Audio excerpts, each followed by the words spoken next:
people are trying to kill him. I know, Dad! It's a new experience for me. Happens to me all the time. Hello and welcome back to more Films Under Constant Critique, where we take a look at films, some good, some bad, and some downright awful. I'm Bongo Baikov, joined by our host Maverick, Dren, Zaria. This week we're taking a look at the films Indiana Jones and the Last Crusade and Indiana Jones and the Kingdom of the Crystal Skull.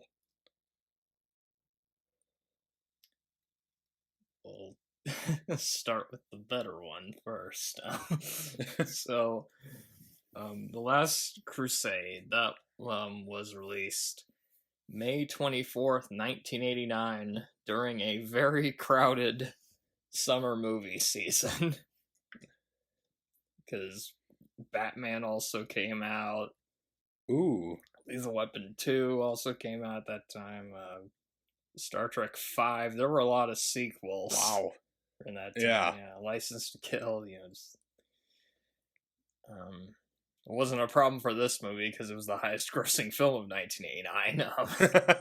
At least worldwide. It cost $48 million and made $474.2 million. It's a pretty nice return. I think that also makes it the highest grossing of the first three Indiana Jones movies, yeah. Huh. Well, I don't know if inflation affects that or not, but yeah. And this was the first Indiana Jones movie I ever saw. It's a pretty good one to start off with. Believe it or not. We actually have this on VHS. I'm like holding the VHS right now. And it tends to be a fan favorite for people. Like, a lot of people I've met have said this is their favorite Indiana Jones movie. This is also the longest Indiana Jones movie. Really? By how much? It's 2 hours and 7 minutes. Okay. Don't most of them come up to about 2 hours? Yeah. Last Crusade's the longest one, unless the next one decides to be really long. And also another thing I noticed about this movie is this one of the series, I think it has the poster that looks the most like a Western.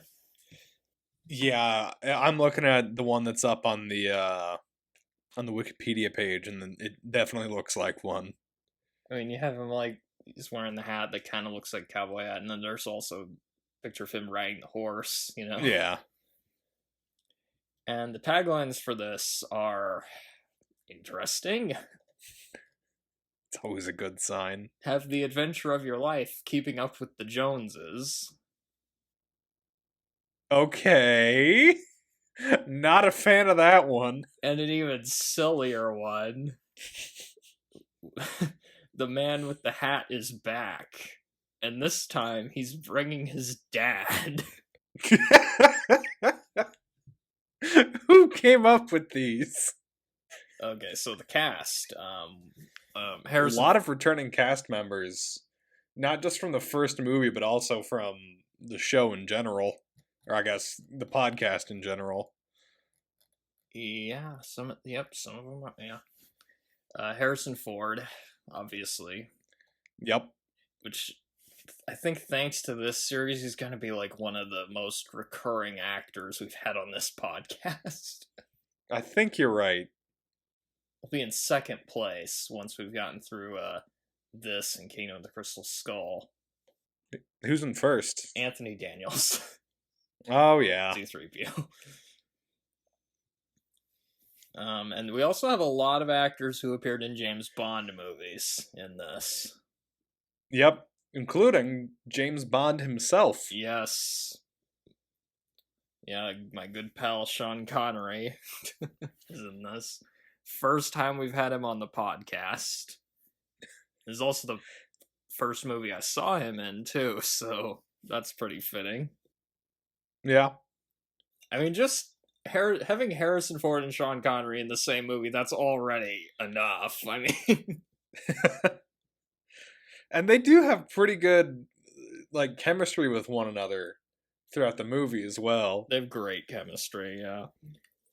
And basically their whole rationale was behind that was like Spielberg said, who better to cast as Indiana Jones' dad than James Bond, who basically is Indiana Jones' dad because the Indiana Jones movies were inspired by the James Bond movies, but yeah. And of course they're gonna get Sean Connery. I mean, who else? You know, I mean, yeah, Roger Moore,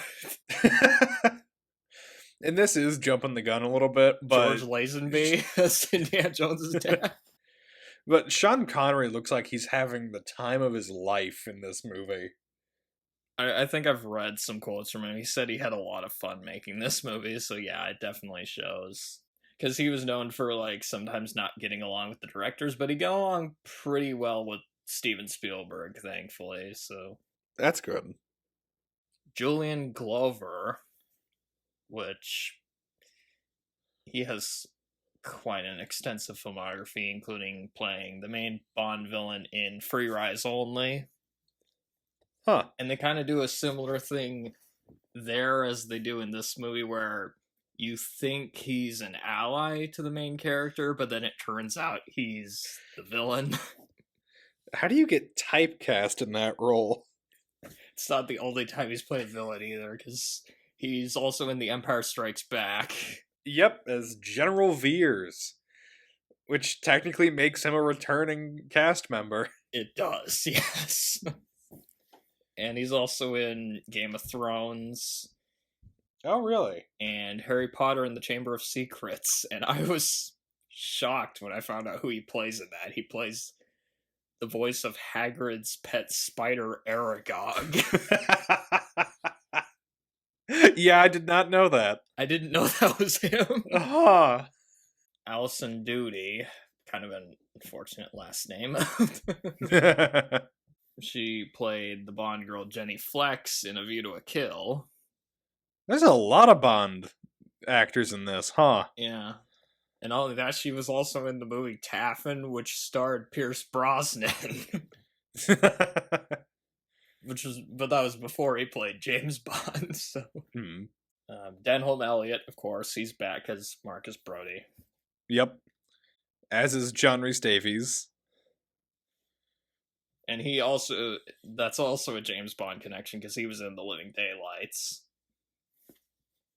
as General Pushkin.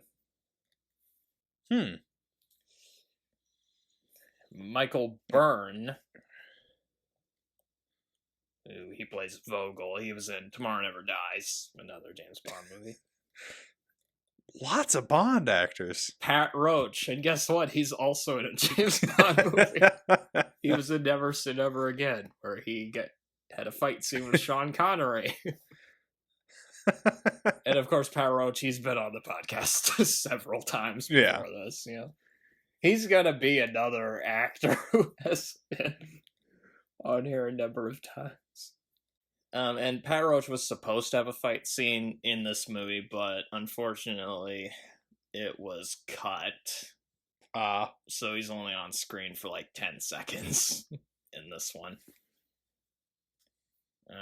Spielberg and Lucas are back, obviously.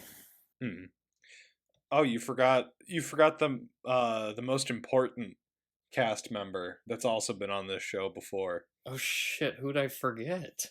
The horse. Oh, that's right, yes. He rides...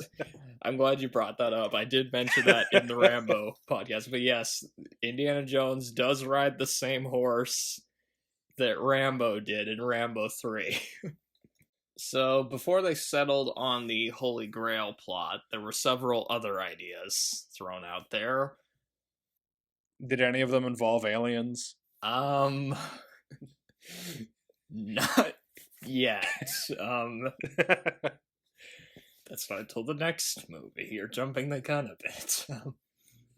One idea was called Indiana Jones and the Monkey King. Okay. It was set in Africa with a magical talking monkey that turns people to stone. Okay. The Fountain of Youth was in it. There was a zoologist character based on Katharine Hepburn. It sounds like a strange idea for a movie. Oh, and try and guess who the bad guys were in this one. Were they the Nazis? Yes. How did you know? At one point, Indiana Jones gets attacked by a ghost possessing a dead guy. Okay. And he rides a rhino to attack a tank. Another idea they had was Indiana Jones and the Lost City of Sun Wukong, which had a beginning sequence set in a haunted castle in Scotland where Indiana Jones is terrorized by possessed knight armor. What?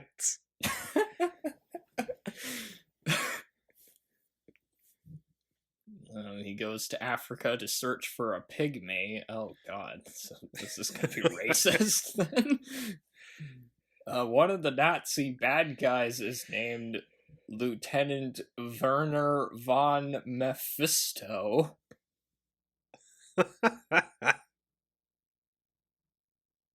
We can't make it more obvious that this guy's a villain. Not only is he a Nazi, but his last name is Mephisto. Mephisto. There were going to be pirates and gorillas. The Monkey King is also in this one, and he resurrects Indiana Jones after he was shot and killed by taking him to a magic peach garden. I don't fucking know. They play a game of chess with real people. What was George on when he wrote that? That's gotta be a George Lucas idea, right? Eventually they reached a script which had more similarities to the plot of the final film, although it also had gorillas in it. And when the bad guy touches the grail, he explodes. Yeah.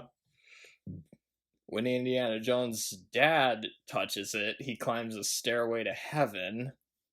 Huh. Insert Led Zeppelin reference. Indiana Jones also fights a demon in the climax. Getting a little too supernatural in some of those. In the previous episode, I mentioned the Netflix summaries for these movies were absurd. Oh, yeah. At least as of like 3 or 4 years ago. When we recorded the last episode, I hadn't written down the one for Raiders of the Lost Ark, but I did end up finding it.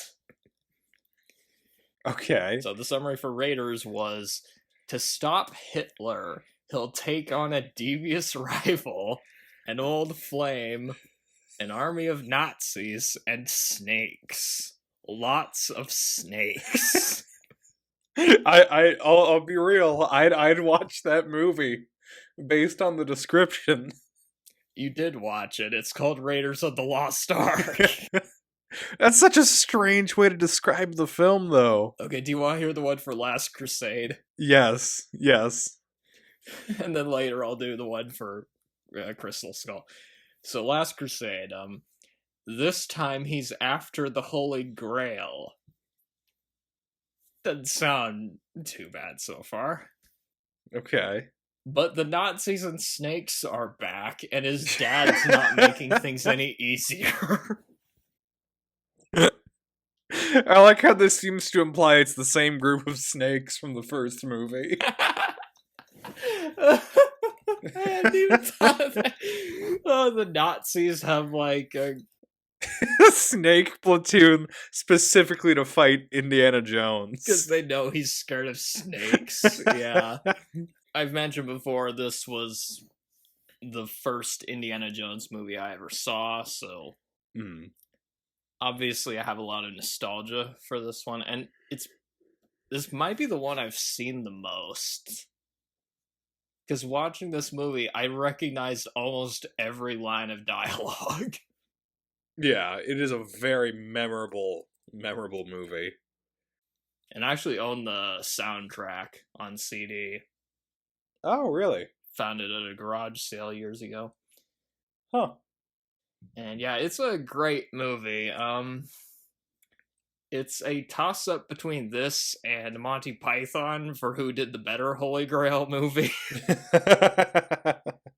And for me, like Temple of Doom, this movie really only suffers when I compare it to Raiders, because Raiders is basically perfect, you know. So like, anything that comes after that, you know, it's not quite gonna measure up. But this one comes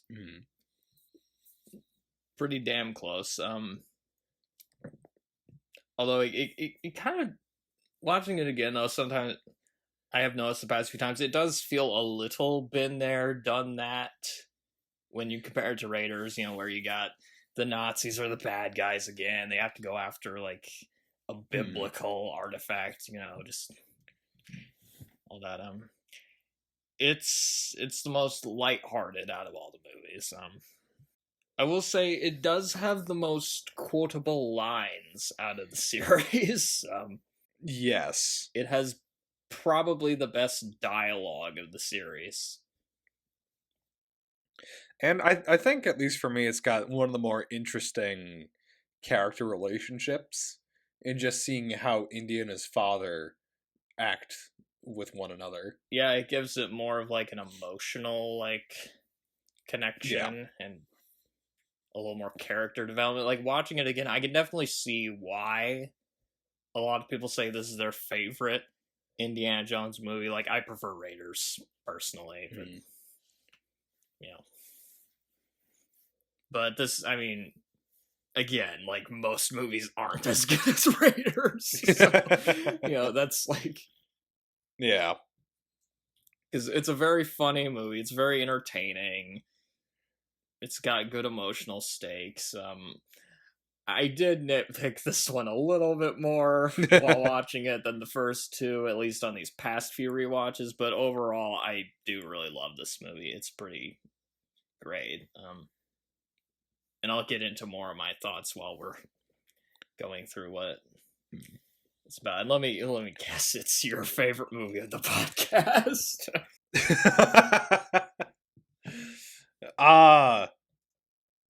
So at least for me, upon rewatching it, because it has been a little while since I've watched the entire Indiana Jones series, I will say that I think overall, Raiders is a better movie than Last Crusade, at least, you know, going through it on this most recent time. But I think I just have a lot more fun overall with this one than I do with Raiders, which I do greatly appreciate. I can see that. Like, it's a funnier movie. Yeah. Than Raiders. Like, like I said, it's a more lighthearted, like, it's a very breezy watch, you know? Yeah. Whereas for me, I kind of like how intense the first two movies are. Like they feel more like roller coaster rides. But I can definitely understand that. Like I think actually this one probably is the best when you're talking like 3-act structure. Yeah. Like plot wise, like I can see that. Like writing wise, I can see somebody making an argument for like it being the best one, where I like the episodic feel, you know, the adventure serial feel, but again, like I love the first 3 Indiana Jones movies almost on equal terms. So, you know, with Raiders being my favorite personally, like. And I think that is another thing that we should mention here. So, you know, when we do rank these films, that is slightly a misnomer, because especially with these first 3, they're just so good. They're almost on equal terms. And so trying to rank them against one another is actually pretty difficult for that reason. Yeah, it's kind of how I felt when I was ranking the Rambo movies. You know? With these, it's even harder actually, now that I think about it. Because when I was actually watching it, like when I was actually watching Temple of Doom, I was probably enjoying it more. But then like I sit and actually think about it, and I'm like, but Last Crusade, there's a lot of really, Yeah. good like elements. It's a more, you know. But again, we can get into our thoughts on it. Starting with the positives. The music. Music's great again. The past few days I've been listening to the soundtrack to this movie. That's all you need to say. Just, and again, I have it on CD, so just that's all you need to know. It's definitely the Indiana Jones score I'm the most familiar with because of that. Since I used to listen to that CD a lot when I was younger. And again, it just has the adventure feel, it has the mysteriousness, surrounding the artifact. But yeah, it's John Williams. I mean, John Williams, like, has he ever gone wrong? I mean, yeah, I can't think of like a single bad score that he did, and he's done a lot too. I'm not a fan of the sequel trilogy, but the music's still good. I mean, the set design.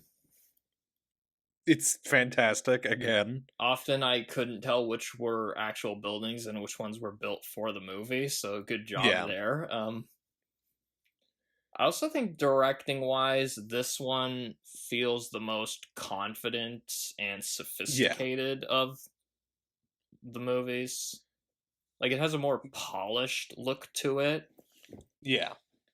Which is probably because it had a higher budget than the first two, but also, like, Spielberg at that point was a more, like, experienced director. If I remember right, I think this is his favorite Indiana Jones movie. I think that makes sense, yeah. Like, and you can tell he was, like, really passionate about this movie. It's also paced very well. Yeah, like the story, it has an interesting story. It's engaging. Yeah, like it again, like I mentioned earlier, it has more of a 3-act structure than the first two, because the first two they felt more episodic because they were going for the adventure serial style. It was like a climax every 15 minutes, basically. Whereas with this one, it feels like the action scenes are a little bit more spread out. And there's also more room for like character development going on here, especially with the probably the biggest positive I'll give this movie is the chemistry between Harrison Ford and Sean Connery. It's just perfect. You really buy that they're father and son. Yeah, because they're just, and also that their relationship is strained too. Like they're not getting along from the start. Like just they're constantly arguing with each other, and just. And it also, again, it makes it so that Indiana Jones, he's like more relatable too. He's more like, it gives him more character. That like you realize, oh, his dad was also into archaeology, but he was very like hands off, so. And just the interactions between these two throughout the movies, like.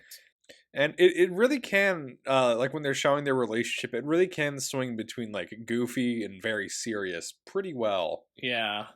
Because I mean, in the scene where it's introduced, Henry Sr.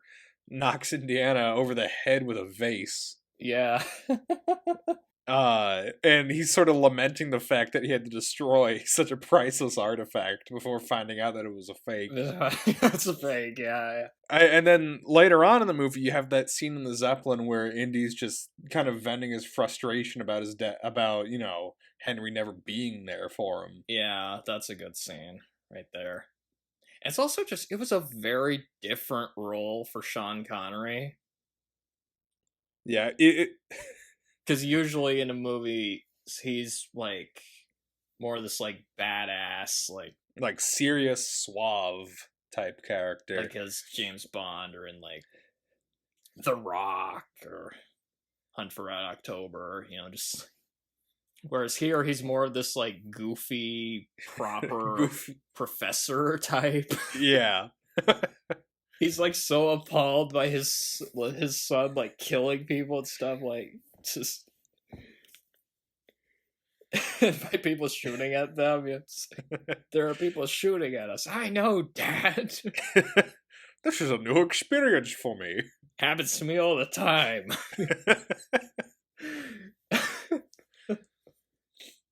I like the part where the first scene where they, like the Nazis come into the room and like he like says, "You really think my son is that stupid to bring the diary all the way here?" It's like, You didn't, did you? You didn't bring it, did you? Well, You did. look, can we discuss this later? I should have mailed it to the Marx Brothers. Well, you... I think that was the first time I'd ever heard the Marx Brothers too, if I remember right. That's probably the same for me, actually. One of my favorite comedy groups right there, Basically, I base most of my personality on Groucho's. So I guess you could say they're inspirational. Can't you see what I'm trying to tell you? I love you. Oh, Your Excellency. You're not so bad yourself. He like keeps calling him Junior Yeah. over and over. He's like, "I told you," and then he just grabs a machine gun, shoots a bunch of guys. "Don't call me Junior." But he also does get a few badass scenes throughout the movie too.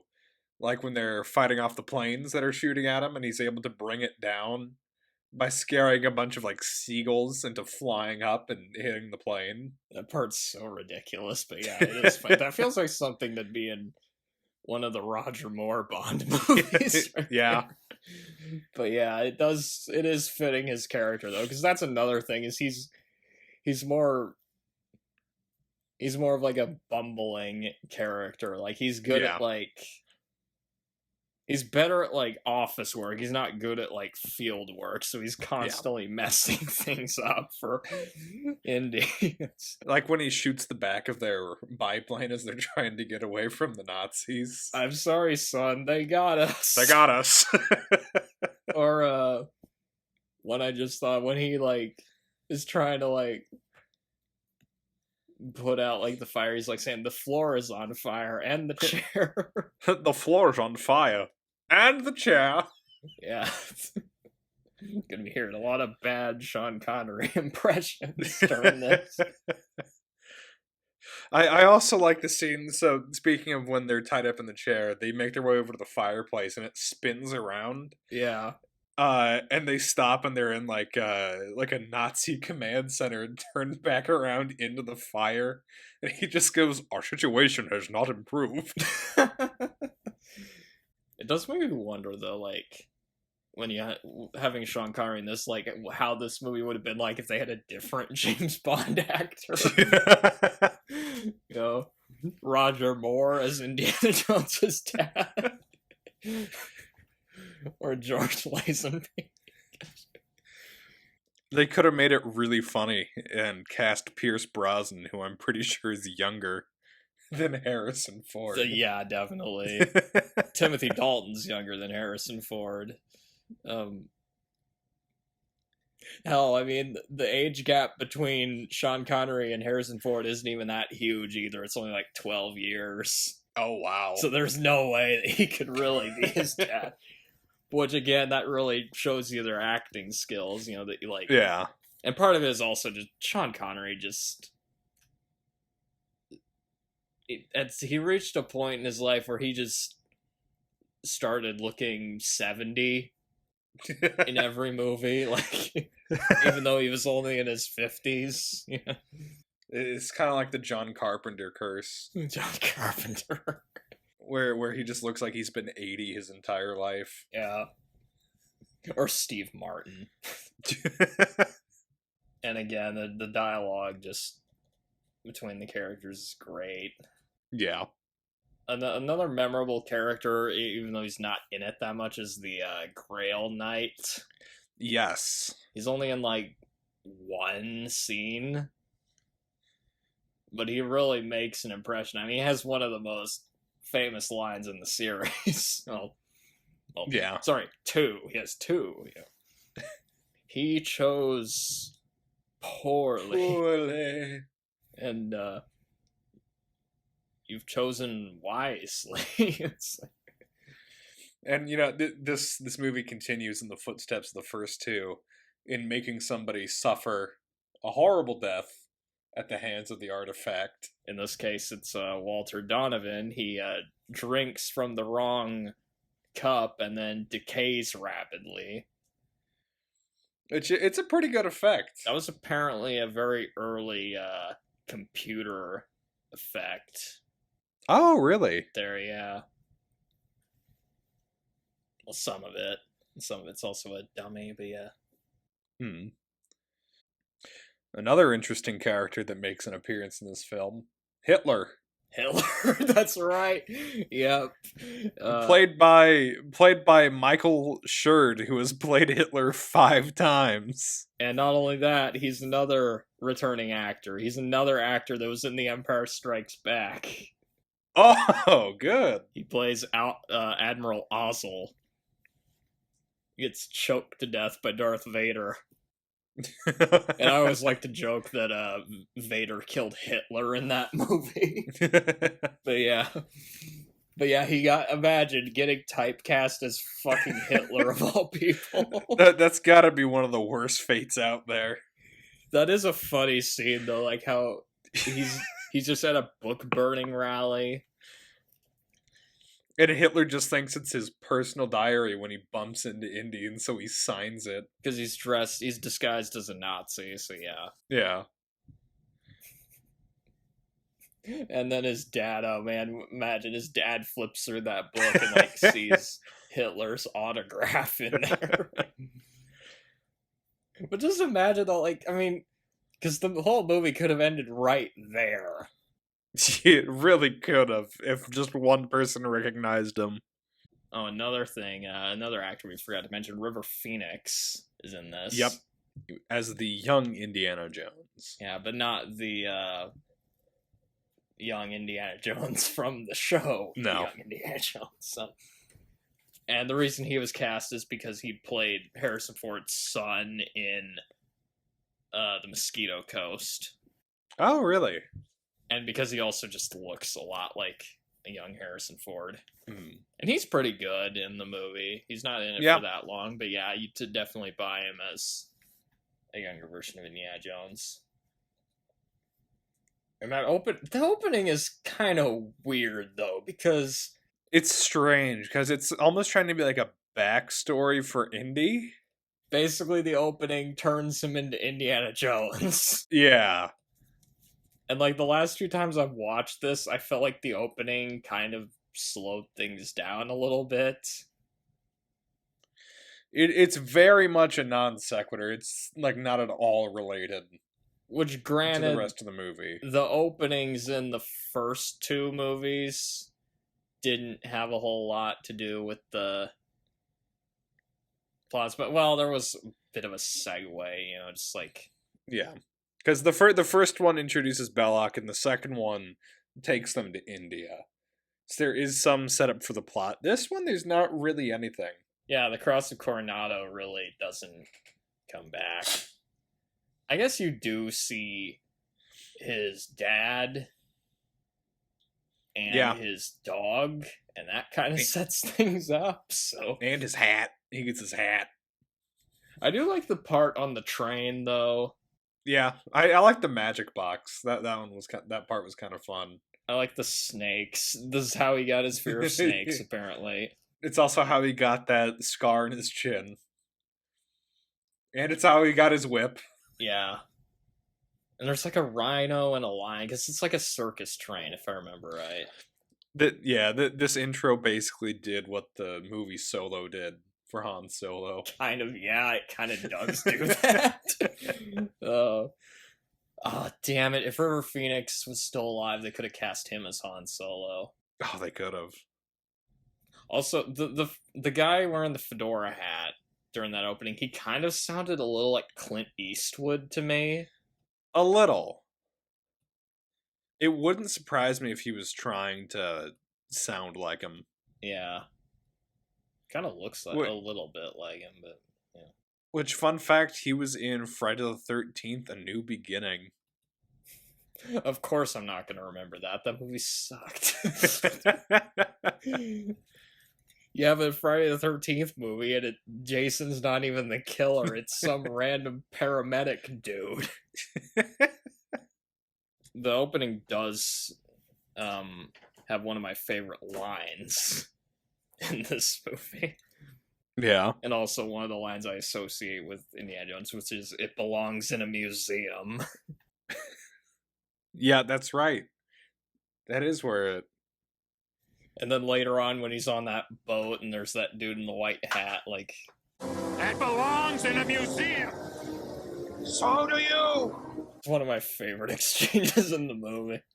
Actually, talking about that line for a second, I don't know if you noticed this, but he actually does seem a little bit older in this movie than the previous two. You know, Harrison Ford? Yeah. This was like 5 years after Temple of Doom. Yeah, like, you can kind of tell, though, when you watch. Like, he just looks and sounds older. He does, yeah. And then he went on to play Indiana Jones 2 more times. Decades later. We'll see how well the last one comes out. But yeah, like, for me, the 2 lines that sum up Indiana Jones the most are, "It belongs in a museum," and, "I don't know, I'm making this up as I go." Like, those 2 lines are basically his personality for me. You know, I mean... And a small detail I noticed was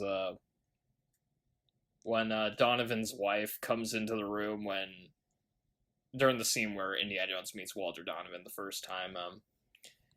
When she opens the door, you can hear the Imperial March playing on the piano in the other room. Yes. Yeah, every time I watch this movie, I keep an ear out for it, just so I hear it. I didn't notice it until, like, this time that I was watching it. Like, it is pretty easy to miss. I think I was reading, like, some trivia about it, and I was like, wait a second, and I, like, looked up that scene just so I could, like, see if it was there, and I'm like, yeah, it's there. And it's right when Donovan walks into the room, too. His wife comes into the room, but yeah. And that was his actual wife, too. Julian Glover's actual wife. Oh, really? Yep. Funny how it works out like that. I also like the look of the Grail Diary. Yeah. You can definitely... It looks like something that somebody actually took notes in for years, and also I like the drawings, too. Yeah. Let's talk about the MacGuffin for a second. The Holy Grail, yes. So it's built up pretty well throughout the whole film, where you like get bits and pieces of its story as it goes along. So obviously at the beginning it's introduced as the Cup of Christ. It's what supposedly when Jesus was stabbed. What? What? What? What? Sorry. And so supposedly I didn't know when the Holy Grail was used for that.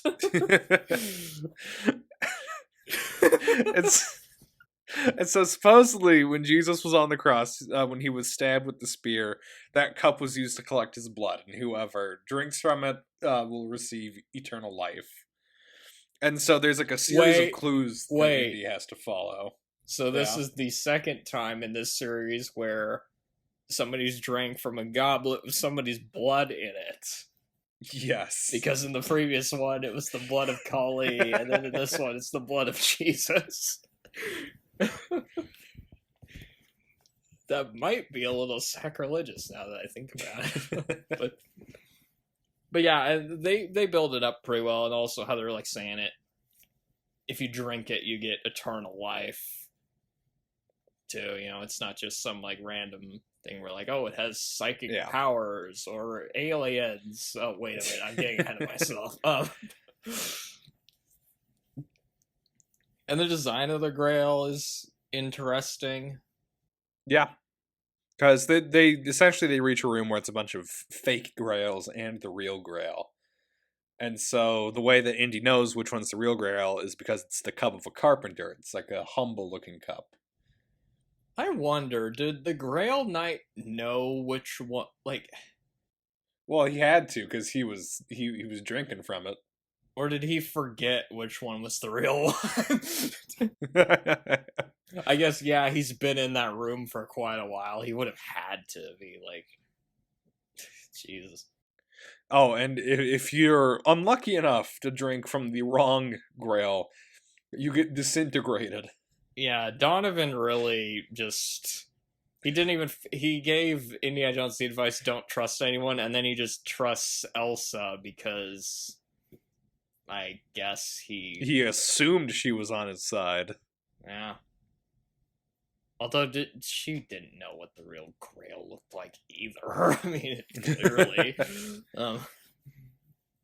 But you'd think, like, because another thing, Donovan, he's been, like, studying the Holy Grail. You'd think he would know, or he would have, like, a better idea of what it would look like. I mean, because isn't he, like, a Grail scholar? Yeah. If that's even a thing, like... I think they do mention that at the beginning, that he's also been pursuing the Grail for a long time. He's just like Indiana Jones's dad. The ending, I guess we're jumping ahead, but the ending where he tells Indy to, like, let the Grail, like, just go, that's a really powerful moment right there. Yeah. Because he's essentially giving up his life's work to save his son in that scene. Because basically his whole life he was giving up time with his son to study this cup he was most likely never gonna find, you know. And yeah. Whereas now he's, like, finally ready to, like, you know, spend time with his son. You know, it's an emotionally wrenching moment. You know, it works for what the movie's going for, I think. And then Elsa, she of course, like, tries to, even though the knight said don't take the Grail beyond the seal, she still tries to steal it and dies in a chasm. Yeah, falls down a pit. Significantly less gruesome than what Donovan got, but... Yeah. It's also interesting the trials that Indy has to go through in order to get the Grail. That's cool, yeah, that scene's really cool. He's like, he has to duck, or else... Yeah, because the penitent man kneels before God. Yep. And there's those, like, blades that, like... come out of the walls and decapitate you if you don't kneel. I don't know if they had that kind of, like, trap back in that time period, but okay, let's just roll. I really want to know who came up with that all the way back then. That's something I've thought about while watching the Indiana Jones movies again, is, like, somebody had to build these temples and put those traps in there, like... Has Jigsaw just been around longer than I thought, or something? Or, like, just... That's a great point. I want to know who, in the Temple of Doom, installed, like, a massive lava pit with a cage to lower somebody down there. Did they have to put out, like, job listings for people to build this stuff? Or, like... Because remember, in Raiders, they had to have a boulder, and they had to have, like, That's arrows right. shooting out. And that's a smooth boulder too. Somebody had to, like, get that thing, like, perfect. I guess now we know where Kevin McAllister gets some of his ideas from. It's like from reading, like, about ancient Incan temples or something. What else was there? There was So there was the name of Christ, where you had to walk on the letters that spelled his name. Yeah, Jehovah begins with an I. Begins with an I. In Latin, so he has to, like, spell it out in Latin. And then probably the coolest one is the leap of faith. Leap from the lion's head, where Yep. It looks like there's just a pit, but then he jumps down. It was an optical illusion, so there's actually, like... So it was a bridge that connected them that looked like it was the, like, face of the chasm on the other side.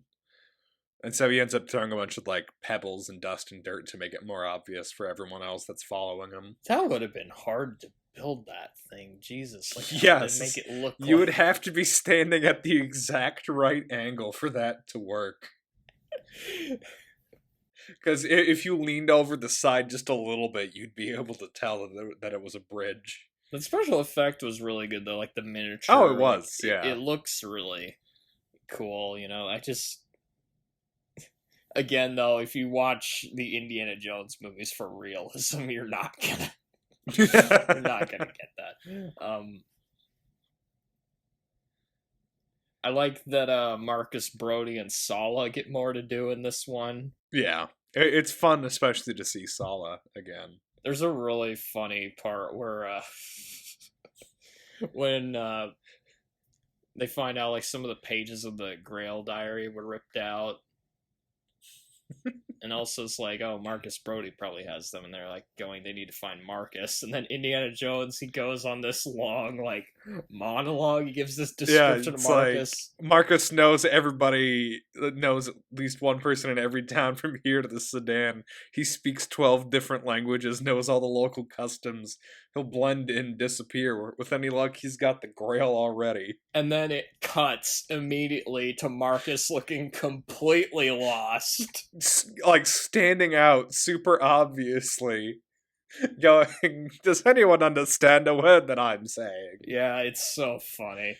I love this line. Someone's offering him, like, a barrel of water, and he goes, "Water? No, thank you. Fish make love in it." What does he drink then if he doesn't? Oh my goodness. And then later on, like, because his dad's listening to him describing Marcus, and he's like, what person is he talking about? And they asked him later about it, and Dad, Marcus got lost in his own museum once. It's like... Which that is one thing about Marcus, is they make him more of like a bumbling, like, comedic character in this. He's definitely more of a scholar than a field person. Yeah, he's a gentleman and a scholar, but he's also kind of an idiot. So, when he's out in the field. I also like how he's asking if anyone speaks English or ancient Greek, because those are apparently the only languages he knows. At least he knows ancient Greek. I mean, like, he's bilingual, so... Yeah. You gotta give him that. He's also a vegetarian, too, apparently. Oh, yeah, that's right. So we get a little more character development for Marcus in this movie. Yeah. Oh, I can't believe I haven't brought this up. Harrison Ford's Scottish accent. That scene, okay, where they go to the... they go to an Austrian castle where they think his dad might be, and he's, like, disguised himself as a Scottish lord, and he's doing hearing Harrison Ford doing a Scottish accent is just so funny. And the butler calls him out on it, too. He doesn't believe him at all. He's like, we're here to... We have many tapestries. But if you are a Scottish lord, then I am Mickey Mouse. And it's so obvious that, like, the last part of that line was ADR. Oh, completely. I can't remember what the original line was, though. But it wasn't Mickey Mouse, it was somebody else. I wish I remember what it was. I should have written it down. And then Indy is like, how dare he? And then punches him. Oh, here it is. Shoot, I just saw it. Give me 1 second. Oh, shit. Because the original line is, if you're a Scottish lord, then I am Jesse Owens. Jesse Owens, yeah. More people are gonna know who Mickey Mouse is than Jesse Owens, but yeah. Yeah. That still would have been funny, though, and not quite as funny. I think it's just funnier if it's Mickey Mouse. Yeah. Oh, and one character who he's not like a major character, what's his name? Kazim? Is that his name? The guy that's I'm trying to following- remember. The Turkish guy. Oh yeah. He's like Like a protector of the Grail. yeah, like that's kind of the Brotherhood of the Cruciform Sword. I was like thinking, that's an interesting concept right there. Just these ancient people who've been protecting the Grail for a long time, Because it kind of indicates that there are other people out there who know the location of the Grail. Who knows? Maybe they also drank from the Grail at some point. And the library scene, that's a good scene right there. I really like the part where Indy's like trying to break open the tile to get into the sewers while the librarian is stamping books at the exact same time. And he stamps it and it's like clang, like there's like a metal clang, and he thinks that he's the one making that. Yeah, that scene's funny. And I also like how earlier in the movie he said X never marks the spot, and then Oh yeah, but in this case it's X as in the number 10 in the ground. break open the floor. Yeah. Also, you gotta love how underneath a Venice library, you can find the tomb of Sir Richard. Also, blonde hair, blue eyes. Shouldn't it have been obvious that Elsa was a Nazi? And that accent as well. Accent, yeah. She wasn't actually Austrian, in case you were wondering. Yeah. Yeah, Sala. Poor Sala. His brother-in-law's car gets blown up at one point. I don't know why I always remembered that line, but I don't even know if that line is funny or not, but I guess it's just kind of a character moment. Yeah. Right there where you realize, it's not even his own car. There's a lot of cars in this movie that get blown up. There are, yeah. There's tanks. The tank scene. That scene is great. It is. I don't think the action scenes in this are quite as good as in the first two movies, but the tank scene is pretty damn good. Yeah.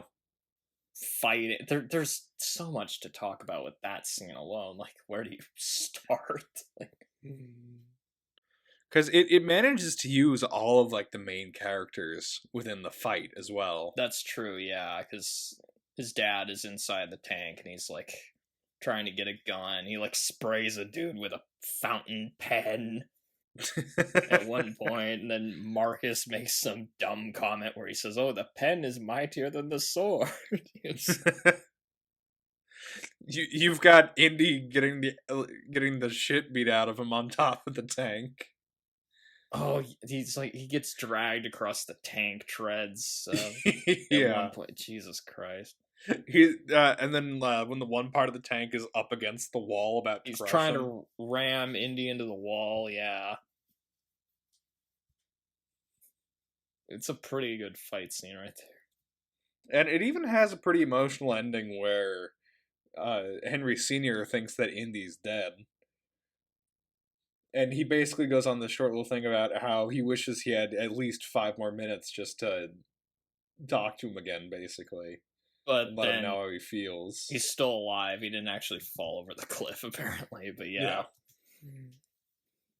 That is a good scene, yeah. One of my favorite exchanges in this movie, it's when Vogel, he's like talking to Jones Sr., he's like slapping him with his glove. He's like asking him about where the Grail diary is. He like says, "What does the diary tell you that it doesn't tell us?" And then he says, Tells me that goose-stepping morons like yourself should try reading books instead of burning. great line. I also like the line when... It also makes sense, too, because he's like Yeah. a scholar, so he would be incredibly pissed about them burning up books, cause... Yeah. And I also like the bit where Indy and Henry just get out of the Nazi castle. And Indy ends up like saying like Jesus Christ to his father. He slaps him and says, That's for blasphemy. "That's for blasphemy." Yeah. Which is another one where Indy goes through the character arc of he doesn't believe in He goes through that in every movie. Is he gonna do that in the next one? Well, no, I'm pretty sure in the trailer he says, "I don't believe in magic" at one point. That's a John Lennon quote right there. He like lists off all the stuff he doesn't believe in. Yeah. Maybe Indiana Jones is no. Well, wrong time. I know I've sent you that image before of Indiana Jones with the caption of an Onion article where it's man said, "I'm not very religious," says man who has personally met God. Yeah. Well, he didn't actually meet him technically. He's gotten pretty close. He did meet aliens. Anyway. Oh, we forgot to mention during the book burning, there's a cameo by a familiar face. Oh, that's right. Ronald Lacey, who played Tote in Raiders, he has a cameo as Heinrich Himmler. You just barely see him. Yeah, he's only in it for like a few seconds from what I remember. Yeah, I think he's uncredited, but yeah. No Dan Aykroyd cameo in this one. Most of my notes is just this line, this line, this line. Like, You stood up to be counted with the enemy of everything that the Grail stands for. Who gives a damn what you think? You do! That is one of the kind of weird jokes that they have in there. Where, so obviously Indy, being Indy, he has an affair with Elsa. oh At the my beginning of the god. film. I can't believe I forgot to mention that one. And then, when, so Henry's trying to tell Indy that she's a Nazi. And then eventually Indy's like, "How did you know she was a Nazi?" And he goes, "She talks in her sleep." Yeah. That's such a good line. When I was younger, I didn't get it, but now I'm like, oh my god. And Indy's like horrified. There's even a line later on where Henry's like, "I'm only as good as the next man," or something like that. Dad, and Indy I responds, was the next man.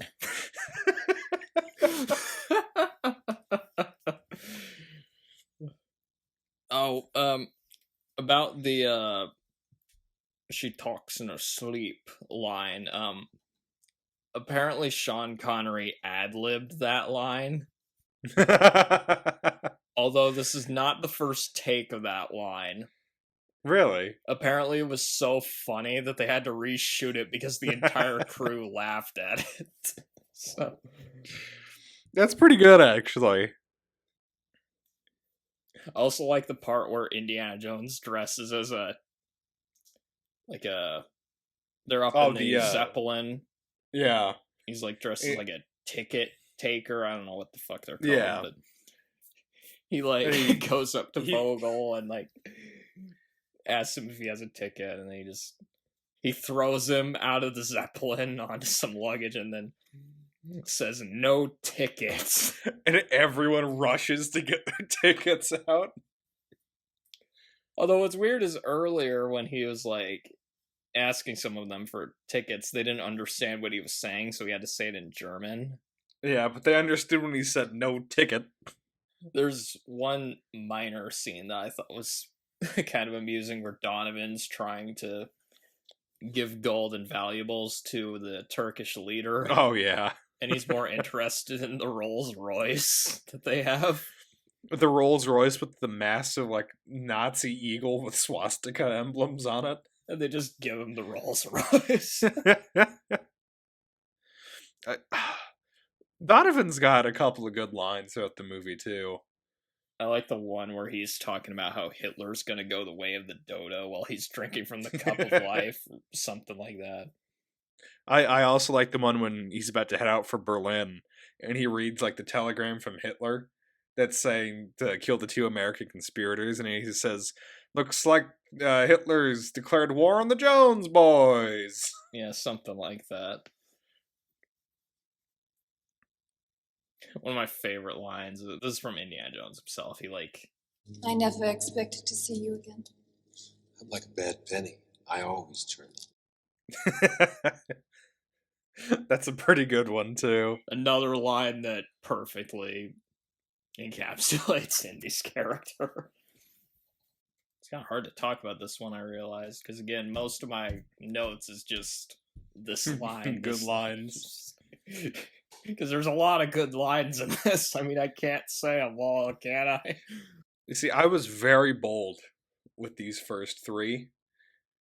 I've seen these enough times that I didn't even take notes Oh. over these ones. I feel like I kind of have to have notes in front of me just so I have, like, some kind of, like, structure. But yeah, like, with a lot of this, I probably didn't need to. Also, like, how Jones Sr., he asks Indy at one point, "You call this archaeology?" Which that's kind of one thing that makes this movie really entertaining about the dynamic between these two is, like, again, he's not used to, like, being out on these, like, ridiculous adventures that Indy is. So he's just, like, it's kind of like he's the audience commenting on what's going on. Sort of. You know? Yeah. Because it's taking along basically someone with no experience onto one of these adventures. And it really shows he probably wouldn't have found the Grail on his own. Yeah. Even though he was, like, dedicating his life to finding it. Yeah, there's no way. Like, he wouldn't have even gotten past the rats, because apparently he's scared of rats, so... I'm trying to think of what else to talk about with the...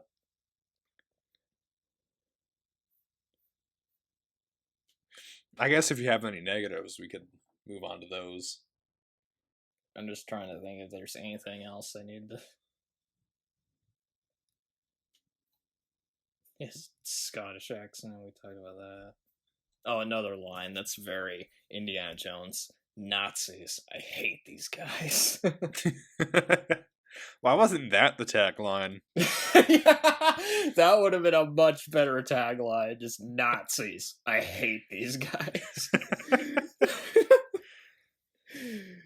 I mean, that's basically what the Netflix description boils down to. Oh, you get to learn how people say goodbye in Austria and how they say goodbye in Germany.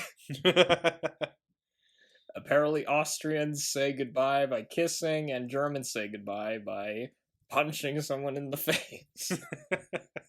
There's also more pratfalls in this one, I noticed. It's definitely, again, it was definitely going for a more comedic vibe with this one. I also like how the Grail Knight, like, when Indiana Jones shows up, he, like, says, "You're strangely dressed for a knight." He's like examining his whip and his hat. Yeah. And really, this movie series should have ended with them riding off into the sunset. It's really just a kind of a perfect ending. That's like a perfect ending, a great shot. And also, I mean, hell, the title of the movie is The Last Crusade. Yeah. It sounds like a final movie right there. But yeah, I guess I will get into some of my negatives. Donovan, I don't think is as good of a villain as Belloc. No. I think Julian Glover's acting is good, but he's honestly one of the more forgettable villains in this series. I mean, even the other, like, minor villains in this movie kind of overshadow him. Like Vogel and Elsa. Yeah. And Donovan's also gone from the picture for quite a time. Yeah. Because, again, they were trying to do the twist of who the villains were, which they did it twice in this movie. They did it with Donovan and they did it with Elsa. And the reveal comes at the exact same time. And also, the Nazis didn't feel like as much of a serious threat in this one. Yeah. Because, again, it was going for a more comedic tone with this one. And also, just the fight scenes aren't as intense as in the first two. Like, I mean, the tank fights. The tank fight's definitely the closest, but the other fights are a bit more slapsticky for the most part. Kind of feels like a Roger Moore Bond movie a little bit. I will say, in terms of because I know we talked about this the last time. In terms of the intro scenes, I do think this is my least favorite out of all 4 of them.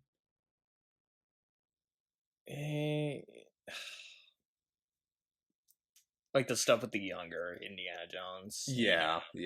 I like the stuff with him on the boat and all that. That's good, but Yeah, I do like the boat portion, but I do think the young Indy bit goes on for a little too long. it does. Yeah, it does go on a little too long. It starts the movie off on a weird note. Yeah. Whereas you watch, like, the first two, the intros are just so exciting. They drop you right into the action. Exactly. I mean, Temple of Doom especially, that opening is just... I talked about it a lot last time, but I just love the opening Temple of Doom. Temple of Doom is such a great opening. It feels like you're watching the end to a previous movie, which definitely helps kind of that serial feel. Yeah, you want to see the movie that part was, because that's supposedly the climax of that movie. Yeah. Probably. I mean, he throws a shish kebab into a dude's chest. A flaming shish kebab. Oh, yeah, it's on fire too. Yeah. The floor's on fire. The floor's on fire. And the chair. Yeah. This one also feels more modern than the first 2 movies. I don't know if you got that vibe from it. Like modern how? Like, it feels like it was made, like, I think it's just because it was made at a later time than the... Oh, yeah. The first 2 felt like throwbacks to the 30s, like, film serials. This one almost feels like a 40s type of movie, honestly. Like, it takes place in the 30s, but for some reason it feels more contemporary than the first 2 movies. Yeah, I could kind of. It's hard to explain exactly. And it doesn't quite have the same, like, the action scenes, they're good, but they feel a little more low-key and not as elaborate and insane as in the first 2. Because when I think about this movie, like, I generally tend to remember the ending more than anything else. Yeah. And the ending's not really an action scene, it's more of, like, an emotional climax than anything else. And it's also, I feel like this one's more exposition heavy than the others. There are a lot of scenes of people just sitting there talking, especially compared to, like, Temple of Doom. Yeah, Temple of Doom. Like, it's very actiony in Temple of Doom. Crazy, yeah. I guess I just like I really like the insane, like, elaborate action stuff. But yeah, and the opening's kind of out of place. I also mentioned it does feel a little bit been there, done that. Like, Nazis as the bad guys again. I mean, yeah. I like the Temple of Doom changed it up a little bit. And that is something that it looks like the series hasn't really escaped. Because, I mean, if we're honest about the 4th one, it's basically just the Nazis. Even though they're Soviets, but it's basically just the Nazis again. And then in the 5th one, it's going to be Nazis in the U.S. government. So they're gonna, like, Mads Mikkelsen's basically playing, like, Dr. Werner von Braun in it or something, yeah. I also thought his chemistry with Elsa isn't as good as his chemistry with Marion and Willie. No, it's not even close. Or maybe I just don't like her because she's evil. I don't know. I don't know. Because she's a fucking Nazi, that bitch. Like, maybe that's what it is, because, like, they're trying to set it up as though she's, like, a romantic love interest, but no, she's a Nazi. That might have been surprising the first time I saw it, now that I think about it. Or no, it wouldn't have, because I'd read the novelization. But, like, when I read the novelization, that probably came as a surprise, now that I think about it. Donovan, not so much, because, I mean, okay. I mean, you could see him becoming a villain. Yeah. I also, the settings in this aren't as exotic as in the previous movies. That might be a minor complaint on my part, but Yeah. I associate Indiana Jones with like jungles, deserts. I mean, definitely at the end when they are in the desert, then that feels a bit more traditional Indiana Jones. But yeah, big portion of this first one takes place in Europe. They're in buildings for a lot of this one. That might be part of it. And also the color palette also just, and the lighting, it wasn't as colorful as previous movies, especially compared to Temple of Doom. I mean, yeah, the lighting in Temple of Doom is just insane. Also, this was apparently Gene Siskel's least favorite Indiana Jones movie. Really? He gave it 2.5 out of 4 stars. Well, that's sad. He didn't see Kingdom of the Crystal Skull. He died before that came out, but yeah. And some of his criticisms actually are kind of similar to some of mine, where there's sort of that been there, done that. Obviously, I like it a lot more than he did, because, you know, I think it's a great movie. Like, overall, like, I have minor issues with it, but it's a pretty great movie. You know, it's very fun to watch. Yeah. I love the banter between Ford and Connery. That's really what carries this movie. Yes. That's those scenes, because they're so funny. They play off each other so well, and you also buy them as father and son. And it also gives the movie, like, more of an emotional center, which I feel like that might be why a lot of people consider this their favorite of the series. Is because it has more of that emotional connection. They relate to his character more in this one, whereas the first two, he's more of the action adventure, you know, like, he's still like a vulnerable character, but having his father and seeing just a more personal, a deep and personal relationship strengthens that a lot. Because, I mean, yeah, Marion, she was an ex, and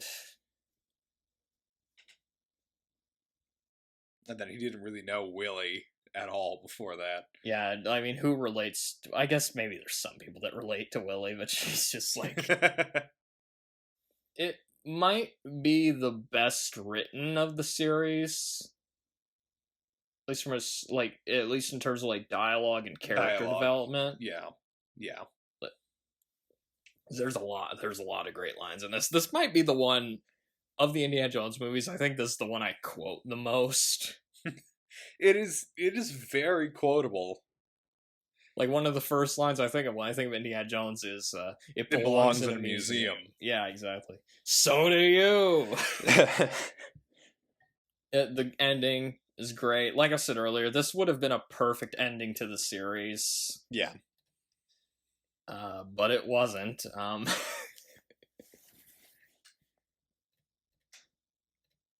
It's kind of hard to compare to the first two movies for me, just because of how different the tone is. Yeah. But again, I kind of miss the grittiness that the first two movies had. Who knows? Maybe the fifth one will have that. I doubt it. Yeah. Just from the trailer, I'm like, this just looks like Crystal Skull again. But yeah. Do you want to say your final thoughts, or? So yeah, it's. I think, like I mentioned at the beginning, kind of with my opening thoughts, I do think that Raiders is a better movie overall. But this is your favorite Indiana Jones movie? Yes, just because of how much fun this one is. I can understand that, yeah. And then, of course, I love Sean Connery in this movie. Sean Connery is one of my favorite actors, so, I mean, I see him in anything. I mean, he's gonna be great, you know. Like, he's my favorite James Bond, you know, and obviously this is the movie that introduced me to Sean Connery, and he's perfectly cast. He's so, like, it's kind of an unconventional role for him, but at the same time, you're like, you know, yeah, I mean, if somebody's gonna play Indiana Jones's dad, fucking Sean Connery. I mean, you don't even question that he has a Scottish accent. You're just like, he's fucking Sean Connery. I mean, And again, seeing John Rhys Davies and Demhole Elliott back was good too. Yeah. Seeing that horse again was nice. The horse, yeah, the horse. Rambo's horse. If that horse could talk, he would have just the wildest stories. Maybe he could talk. Maybe he was Mr. Ed. But yeah, so this is your favorite. I'm trying to figure out, okay, after talking about it, I do, god damn it, this is hard. I don't think you realize, like, just how much I enjoy, like, the first 3 movies. Yeah. Raiders is my favorite. These last few rewatches, I've really grown to love Temple of Doom. That's the thing. Like, because when I was younger, it would have been Last Crusade, then Raiders, then Temple of Doom. Now, I think it's like Raiders, Temple of Doom, then Last Crusade. But again, I'm like, because the problem is Temple of Doom and Last Crusade, are just different. They're so different. But I think I do give the edge to Temple of Doom just because it was a riskier movie to do. It was just it's just so insane and weird, and I just love insane weird movies. So yeah, that's fair. Like I mentioned, I can't say it's a better movie than I actually think Last Crusade might be the best, like, of the first 3 movies, at least from a story standpoint. But like the first 2 movies, I think I like more as action movies, because the intention of the Indiana Jones movies was they were supposed to be like action adventure serials from the 30s, and Raiders accomplished that the best of the first 3. And then Temple of Doom still definitely has that feeling. Whereas Last Crusade, it kind of feels like they were kind of getting away from that. It starts feeling more like a Spielberg movie rather than another. Yeah, but again, they're all really good. I like all 3 of those movies. And yeah, like I said at the beginning, ranking them, it's almost a moot point because these movies are all just so incredibly good. I give the edge to Raiders just because it's like one of the best movies ever made. Yeah. You know, like, it's like nearly perfect, and I like the action scenes and like the story. Just it comes together perfectly. But again, Temple of Doom and Last Crusade are both highly enjoyable movies. Like, we get lucky if there's even like one good sequel, whereas here we got, well, okay, Temple of Doom's technically a prequel, but most people don't know that. So like, most people say, oh, like Indiana Jones had 2 good sequels or whatever. But yeah, I was definitely glad to watch it again because I love these movies. Good night, you stupid idiot. Good night, you miserable slob.